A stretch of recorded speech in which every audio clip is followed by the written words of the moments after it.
Be ready. Let's start.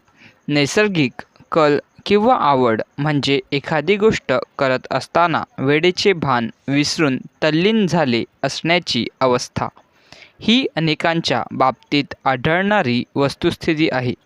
संगीत श्रवण, वाचन, गप्पागोष्टी, दूरदर्शन, पत्त्याचे खेळ अशी अनेक उदाहरणे आपण पाहतो. आनंद मिळवत वेळ घालण्याची ही सर्वसामान्य पद्धत म्हणता येईल. वेळेचे भान विसरणे हा निकष आवडत्या छंदाचा शोध घेण्यासाठी वापरता येतो. असे छंद जीवनामध्ये आनंद टिकवून ठेवायला मदतरूप ठरतील. परिच्छेद.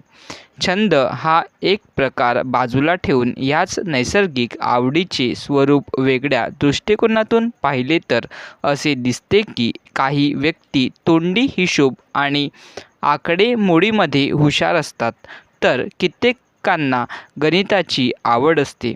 ते इतके की अनेकदा तो विनोदविषय केला जातो. काहींची एकटे काम करण्याची वृत्ती असते, तर अनेकांना इतरांबरोबरच काम करायला आवडते. काहींना नियमावली किंवा कामाची घालून दिलेली पद्धत यानुसार काम करायला आवडते. काहींना नियमाची तमा न बाळगता फक्त उत्तम सहाय्यक म्हणूनच काम करण्यातून आनंद मिळतात.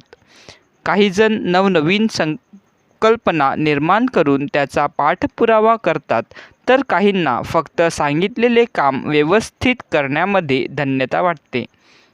व्यक्तिनिहाय नैसर्गिक प्रेरणा विषयात असणारा फरक सांगण्यासाठी ही फक्त काही उदाहरणे आहेत. परिच्छेद.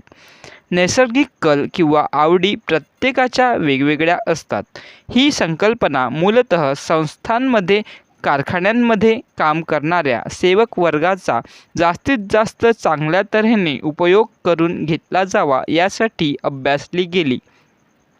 आवडणारे काम मिळाले तर कोणीही पूर्ण क्षमतेने काम करू शकतात. एवढेच नाही तर कामातून आनंदसुद्धा निर्माण होतो, हे सिद्ध झाले असून त्रिकालबाधित सत्य आहे. परिच्छेद. सरकारी धोरण, सुविधा आणि समाजाच्या सहानुभूतीचे फायदे उपटूनही उद्योगांचे सामाजिक प्रक्रियेतील योगदान तपासून पाहणे गरजेचे आहे.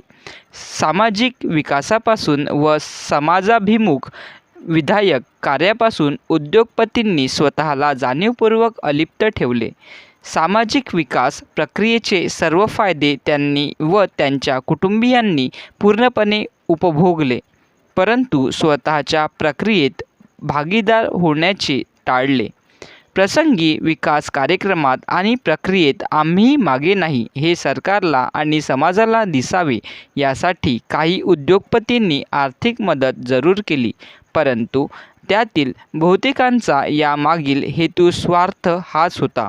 कारण धार्मिक संस्था, शिक्षण संस्था यासारख्या संस्थांना अर्थसहाय्य देण्यामुळे आयकराच्या रूपाने जाणारा पैसा वाचविता आला. म्हणजेच खऱ्या अर्थाने सरकारचाच पैसा अशा संस्थांना देऊन पुण्य पदरात पाडून घेतले आणि आपली सामाजिक प्रतिमा स्वच्छ करून घेतली. सामाजिक विकासाची बांधिलकी या मंडळींनी स्वतःहून स्वीकारली नाही आणि सरकारनेही अधिकृत जबाबदारीचा भाग म्हणून त्याच्यावर कधी ती सोपविली नाही. परिच्छेद. शेतीसाठी बांधलेल्या धरणांमधून सरकारने त्यांना अग्रक्रमाने पाणी, वीज दिली, परंतु कुठल्याही उद्योगपतींच्या समूहाने नवनवीन धरणाच्या बांधणीमध्ये आपला आर्थिक वाटा उचलला नाही व तशी इच्छाही प्रदर्शित केली नाही. परिणामी शेती व्यवसायाला पाणी वापराच्या संदर्भात एक मोठा प्रतिस्पर्धी निर्माण झाला. त्यातूनच अनेक ठिकाणचा परंपरागत शेती व्यवसाय धोक्यात आल्याचे चित्र आपण पाहत आहोत.